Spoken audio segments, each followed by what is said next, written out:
ولو أنا طلبوا مني إني أنا أطلع من غزة أنا مش هطلع من غزة. أنا هوا غزة بسوى العالم كله.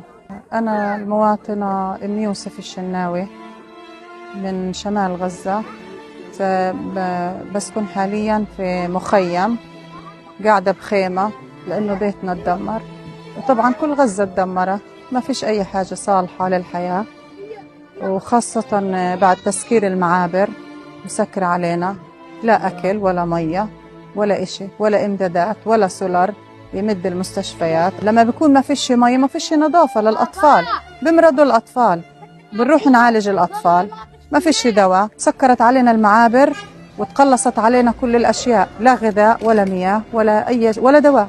إحنا بنناشد كل الدول العربية توقف معانا، يدخلونا الأغذية، يدخلونا الملابس، يدخلونا المقومات الحياة، أبسط حقوقنا إحنا لازم ناخدها، مش ماخدينها، صامدين، وراح نصمد على أرضنا ونضل في وطننا. أنا بأرفض موضوع التهجير نهائيا بتاتا، ولو أنا طلبوا مني إني أنا أطلع من غزة أنا مش هطلع من غزة. أنا هوا غزة بسوى العالم كله، الهوا اللي في غزة مش موجود في العالم كله، فكيف أنا أترك غزة؟ أتركها لمين؟